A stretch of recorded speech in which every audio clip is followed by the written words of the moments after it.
At 11:47 p.m. on a Tuesday night, security cameras captured something impossible on the 42nd floor of Morgantech Tower.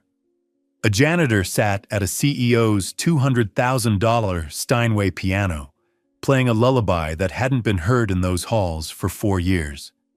But here's what made grown men in the security office stop breathing. The piano had been locked since the day Lucas Morgan's wife died. No one had the key. No one except Lucas himself. So how was Hannah Reid playing Sarah Morgan's song on a piano that couldn't be opened? Hannah Reid was invisible by design.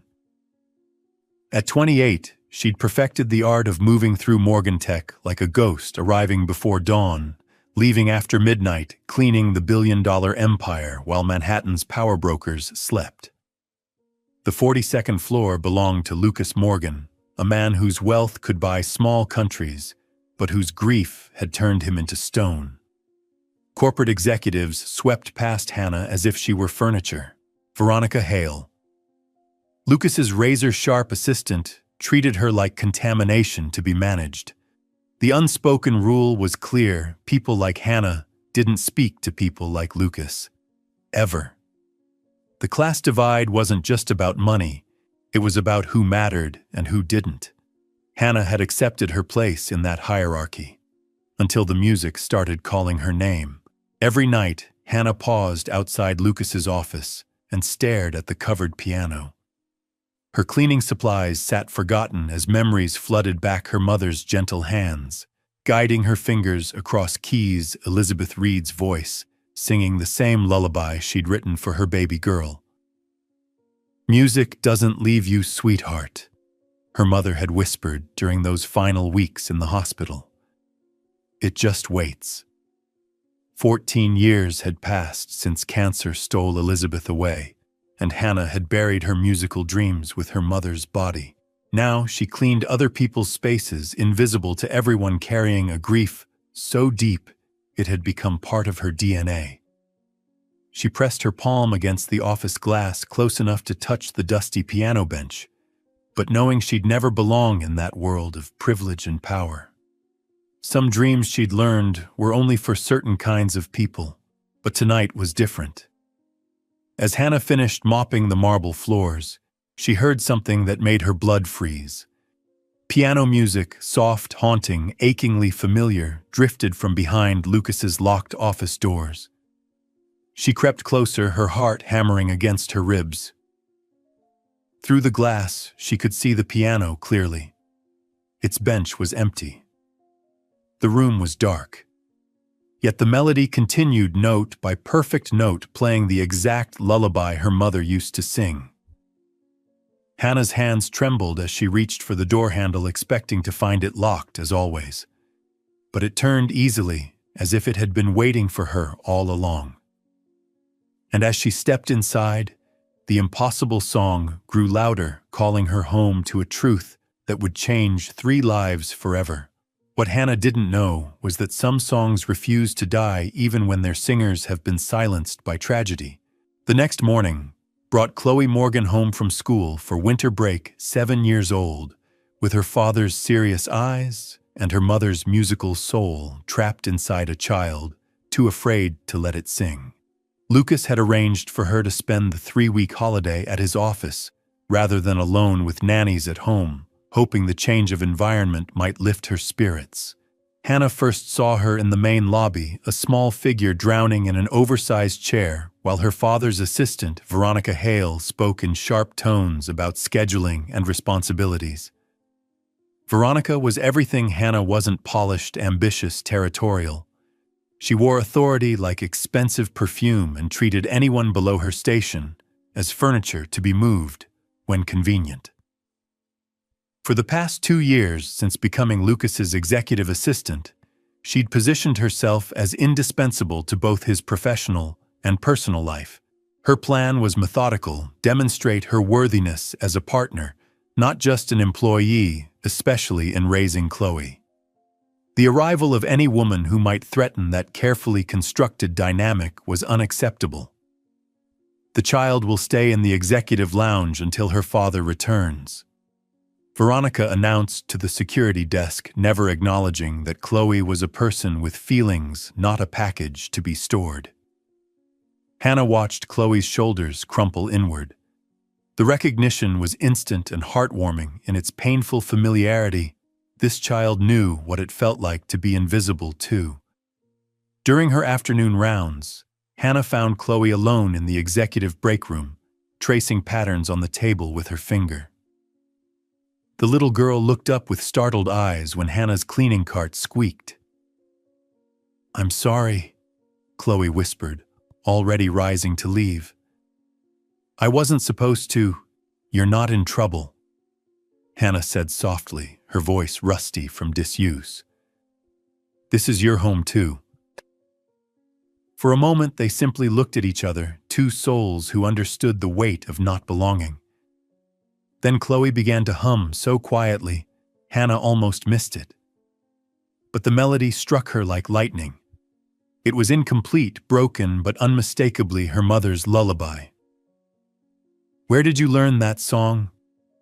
Hannah's voice came out as barely a whisper. Chloe's eyes brightened for the first time. "Mama used to sing it before she went to heaven. I can't remember all of it, but sometimes it plays in my dreams." Hannah's heart shattered and mended in the same moment. "Evening, Grace," she whispered. "You know it." Chloe's voice held such hope it made Hannah's chest tight. "My mother sang it to me too." They sat together in the break room as afternoon light slanted through corporate windows, and for the first time in 14 years, Hannah hummed her mother's lullaby while someone else listened. Chloe's eyes filled with tears of recognition, not sadness. The moment was inspirational. In its simplicity, two people finding each other through shared loss and music. Could you teach me the parts I forgot?" Chloe asked, her small hand reaching toward Hannah's. Hannah nodded, unable to speak past the emotion in her throat. For the first time since starting at Morgantech, she felt seen. Over the following 6 weeks, as winter deepened into February, Hannah's life transformed in ways she'd never imagined possible. The revelation about her mother's connection to Sarah had opened doors she didn't know existed. Lucas arranged for her to have access to the executive floor's small practice room during her breaks, where she and Chloe could work on Evening Grace without interruption. The relationship between them grew naturally, organically. Hannah taught Chloe not just the technical aspects of piano playing, but the emotional heart of music, how to let feelings flow through her fingertips, how to tell stories without words. In return, Chloe shared memories of her mother that helped Hannah understand the woman who'd kept Elizabeth's songs alive. Lucas found himself drawn to these sessions, often lingering after meetings to listen from the hallway. He saw his daughter blossoming under Hannah's gentle guidance, becoming more confident, more joyful, more like the child she'd been before Sarah's death. And he began to see Hannah differently too, not as an employee, but as someone whose quiet strength and musical gift were healing his family in ways he'd thought impossible. But this growing closeness didn't go unnoticed by Veronica, who watched the evolving dynamics with increasing alarm. "Daddy!" Chloe spotted him and ran over, her face flushed with excitement. "Hannah knows Mama's song. She's teaching me the parts I couldn't remember." Lucas looked at Hannah, really looked at her for the first time.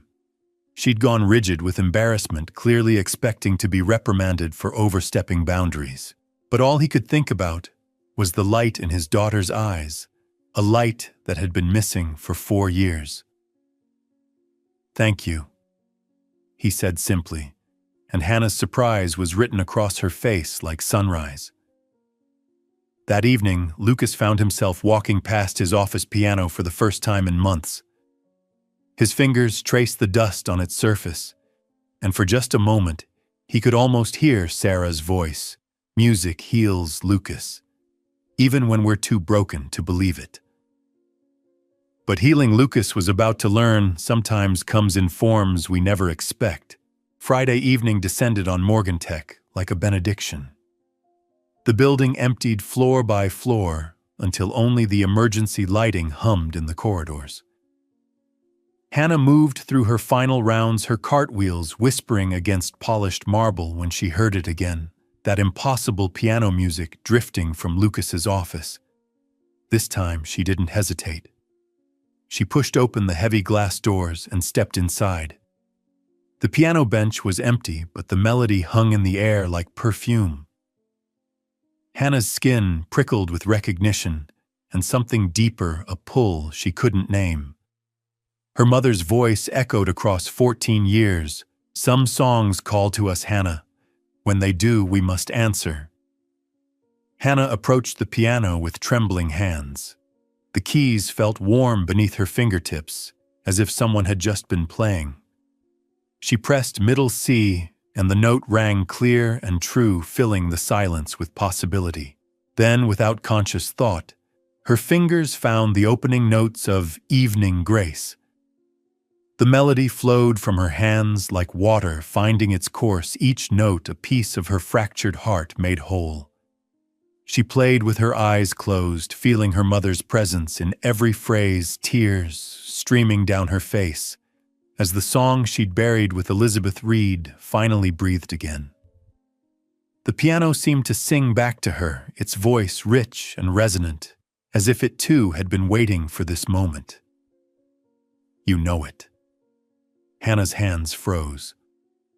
Chloe stood in the doorway, her eyes wide with wonder, not accusation. Instead of her usual school clothes, she wore pajamas and slippers. She'd been staying late with her father again, sleeping in his office when business ran long. Chloe, I'm so sorry. I shouldn't have. No. Chloe interrupted, stepping forward with new confidence. You know the whole song. Mama's complete song. The little girl approached with careful reverence, as if entering a sacred space. I heard it from Daddy's apartment upstairs. It woke me up, but it wasn't scary. It was calling me. Hannah's breath caught. Your father lives here. The penthouse, Chloe said simply. We moved here after Mama died. Daddy said our house had too many echoes. She climbed onto the bench beside Hannah, her small fingers finding their place on the keys. But tonight the echoes followed us here. Good echoes. Together they began to play. Chloe's part was tentative but true. Hannah's confident and full of love learned from a mother's patient hands. As they played, something magical happened. Their individual styles began to merge, creating something neither could achieve alone. Hannah found herself adapting to Chloe's innocent interpretation, while Chloe grew bolder under Hannah's steady accompaniment. She sang it every night before bed, Chloe whispered as they played. But after she died, Daddy couldn't bear to hear it. He covered the piano and told me to forget. Hannah's heart broke for both father and daughter, one trying to preserve love by silencing it, the other trying to honor love by remembering it. But I never forgot. Chloe continued, her fingers dancing across the keys with growing confidence. I just needed someone to help me find the missing pieces. Someone who understood why the music matters. What they didn't notice was Lucas standing frozen in the hallway outside his office. He'd returned early from his Tokyo meetings and heard the impossible, his daughter laughing, his piano singing his dead wife's lullaby, filling the air like a resurrection. Through the glass doors, he watched Hannah guide Chloe's small hands, their heads bent together in concentration, creating something beautiful from shared understanding. His heart hammered against his ribs as he recognized the profound connection forming between them, but he couldn't bring himself to step inside and break the spell. Instead, he stood transfixed, witnessing his daughter's transformation from a girl afraid of her own voice into someone brave enough to make music again. The song ended, and in the profound silence that followed, Lucas finally understood something that had eluded him for 4 years. Healing didn't require forgetting. It required remembering with love instead of pain. He'd heard the music from the elevator impossible since he'd had the piano locked after Sarah's funeral. But there it was, Evening Grace, played exactly as Sarah used to play it, with the subtle flourishes and emotional timing that made the simple lullaby sound like a prayer. Walking toward his office felt like walking through a dream, or a nightmare. He wasn't sure which. When he saw Hannah and Chloe at the piano together, Lucas felt his carefully constructed world tilt sideways.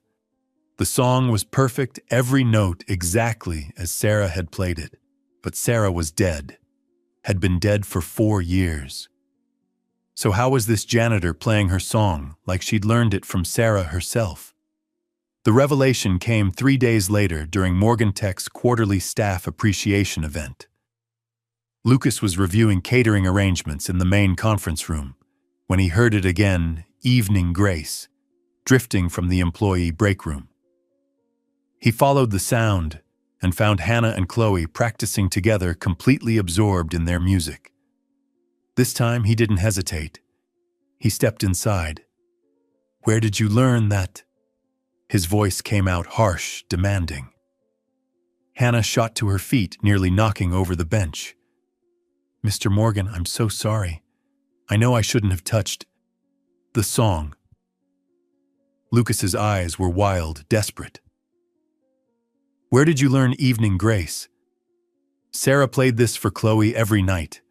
Said it was written by an angel, and that's why it could chase away any nightmare." He looked up at Hannah with wonder. "You're Elizabeth's daughter. You're the reason my wife could sing our daughter to sleep." Lucas sat in stunned silence for a long moment, processing the magnitude of this discovery. Finally, he spoke. "The annual charity gala is in 6 weeks. Would you consider performing this piece with Chloe? I think Sarah would have wanted that." In that moment, the 3 of them understood they weren't strangers thrown together by chance. They were connected by music, by love, that transcended death, by mothers who'd found a way to keep their children's hearts beating in harmony, even from heaven. Lucas looked at Hannah, really looked at her for the first time since she'd started working at Morgan Tech. "Thank you," he said simply, his voice thick with emotion he rarely allowed himself to show. "Thank you for giving my daughter her voice back." Hannah's surprise was written across her face like sunrise. "I didn't do anything special, Mr. Morgan. Music was already inside her. She just needed someone to listen." "Shakisum." "That," Lucas said softly, "is exactly what made it special." But Veronica Hale had been listening from the executive assistant's office next door, and what she'd heard filled her with cold fury. This was not going according to her carefully laid plans, and Veronica was about to ensure that this beautiful reunion would be their last. The Morgan Tech Annual Charity Gala was Veronica's domain, a chance to showcase her organizational skills and indispensable role in Lucas's professional life. For 2 years, she'd maneuvered herself deeper into his inner circle, positioning herself as the irreplaceable support system for a grieving widower. But now, watching Lucas's growing attachment to Hannah and Chloe's obvious adoration for her music teacher, Veronica realized her carefully laid plans were crumbling.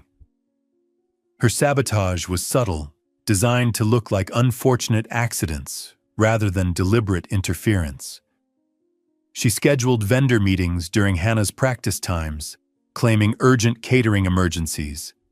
She accidentally double-booked the practice room for board meetings. She even arranged for the executive floor's piano to be serviced just days before the gala, ensuring it would be slightly out of tune. But her masterpiece was the microphone system. Veronica convinced the AV technician that Hannah had requested a specific wireless setup, then provided equipment she knew was faulty. When the performance night arrived, She positioned herself as the helpful assistant, trying desperately to fix the unexpected technical difficulties. That evening, Morgantech's main conference hall transformed into an elegant ballroom.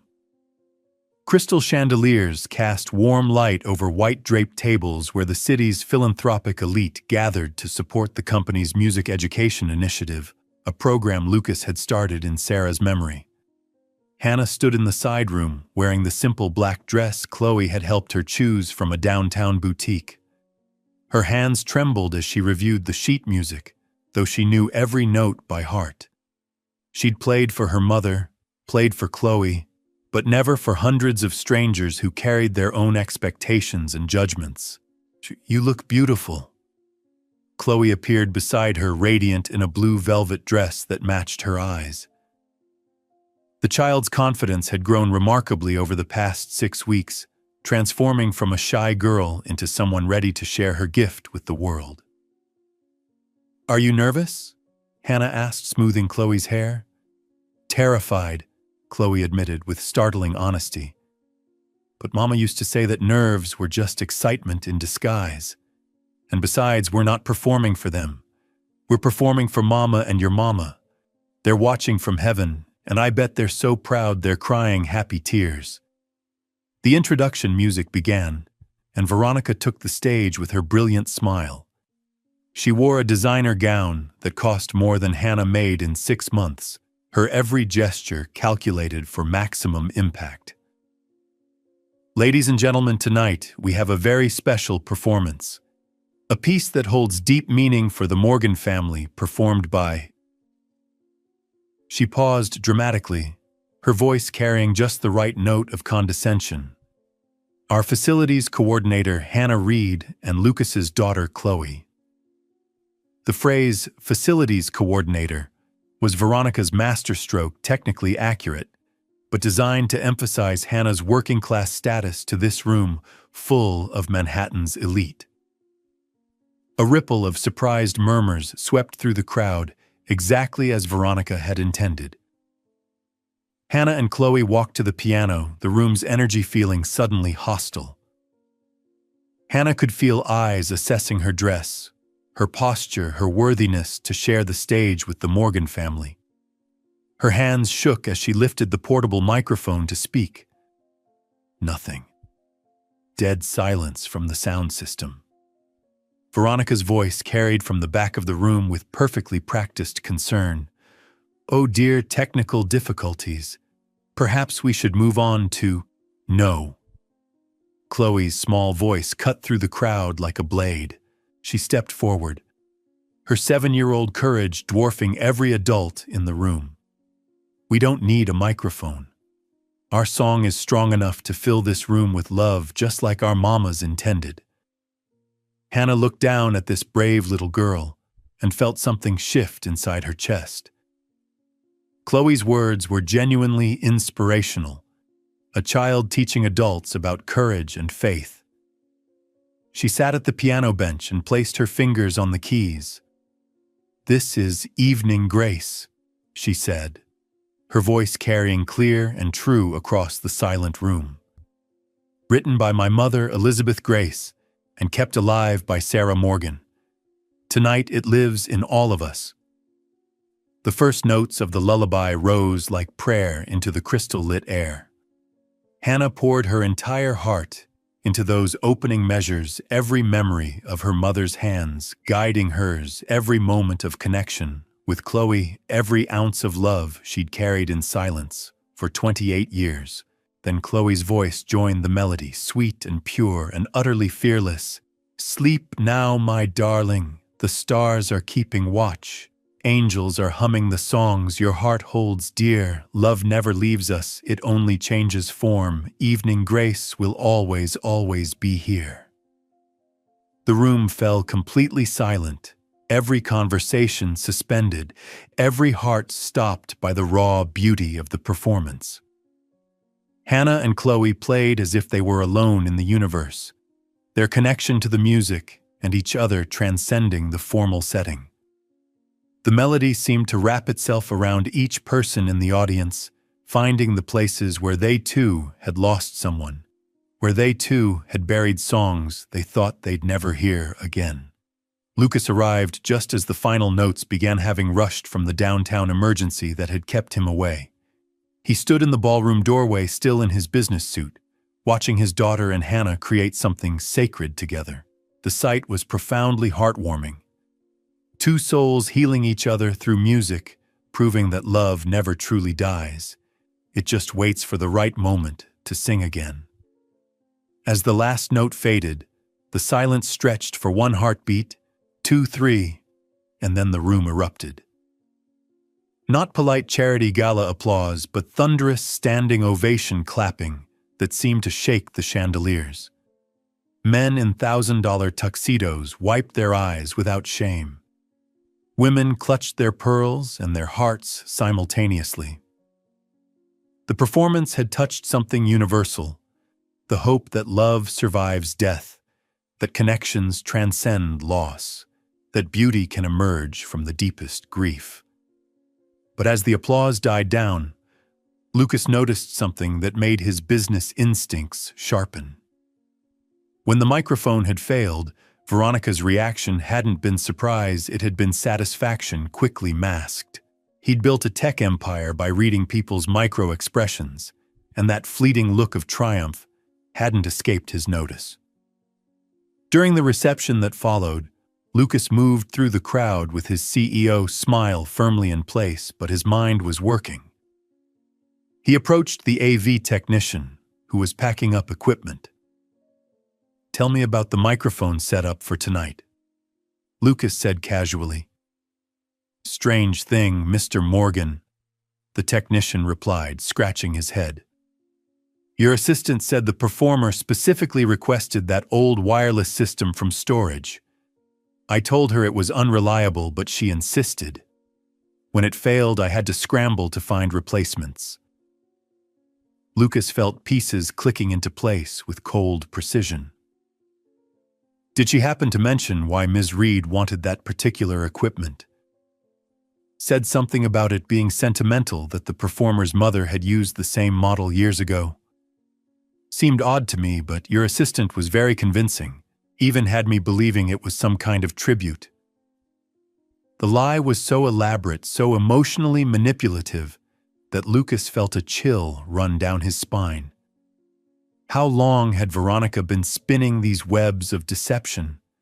How many other accidents and coincidences had actually been her careful orchestrations? He spent the rest of the evening watching, observing, and by the time the last guest had left, Lucas had his answer. Veronica's mask had slipped completely as she watched Hannah receive congratulations and praise. The raw jealousy and fury on her face told him everything he needed to know about the woman he'd trusted with his professional life and his daughter's well-being. But as Hannah played, she had no idea that everything was about to change forever. The melody that filled Morgantech's ballroom was pure magic. Hannah's fingers found every subtle nuance her mother had written into Evening Grace, while Chloe's sweet soprano voice rose above the piano, singing the lyrics Sarah had added years ago. "Sleep now, my darling. The stars are keeping watch. Angels are humming the songs your heart holds dear. Love never leaves us, it only changes form. Evening Grace will always, always be here." The room fell completely silent, every conversation suspended, every heart stopped by the raw beauty of the performance. Hannah and Chloe played as if they were alone in the universe, their connection to the music and each other transcending the formal setting. Lucas arrived just as the final notes began rushing from the downtown emergency that had kept him away. He stood in the doorway, still in his business suit, watching his daughter and Hannah create something sacred together. The sight was profoundly heartwarming, two souls healing each other through music. As the last note faded, the silence stretched for one heartbeat, 2, 3, and then the room erupted. Not polite charity gala applause, but thunderous standing ovation clapping that shook the chandeliers. Men in tuxedos wiped their eyes. Women clutched their pearls and hearts.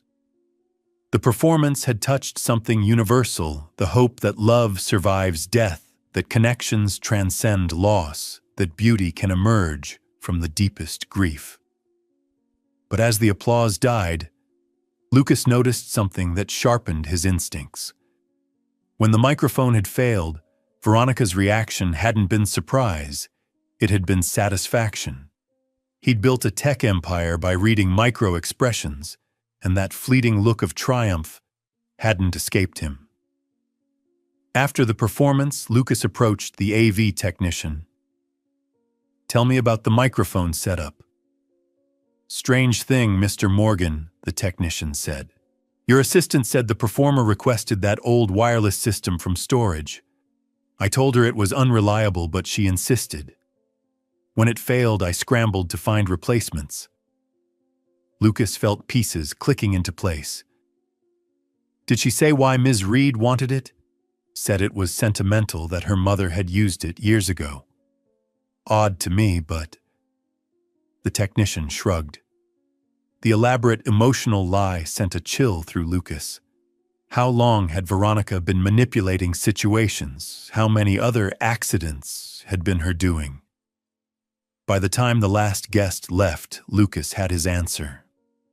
Veronica's mask slipped as she watched Hannah receive praise, her jealousy plain. The next Monday, Lucas called her in with Hannah and HR present. "I've investigated the gala's technical difficulties and other curious incidents," he began. Veronica's confident smile faltered.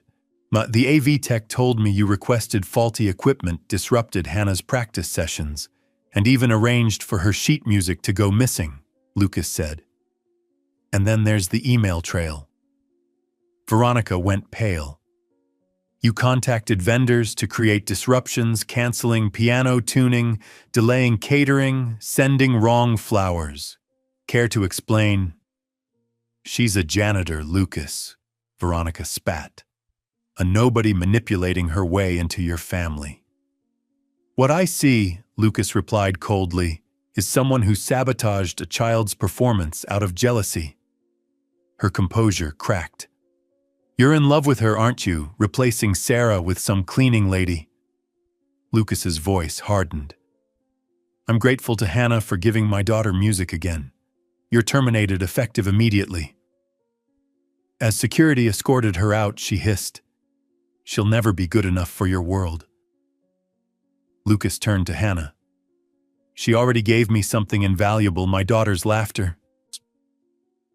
Later, before the audience, he announced, 3 weeks ago, Hannah Reed started here as a janitor. Tonight, she showed us the people we overlook are often the most important.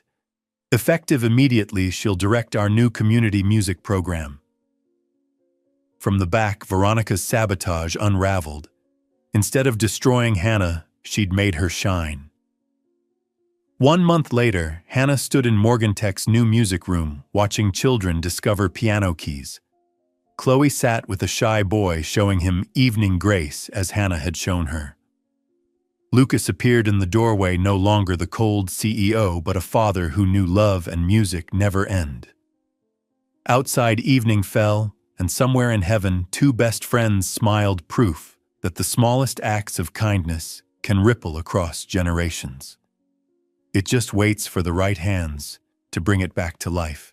If this story moved you, please subscribe for more tales of ordinary people creating extraordinary moments of connection. What song from your past still plays in your heart? Share your story in the comments below, because everyone deserves to be heard.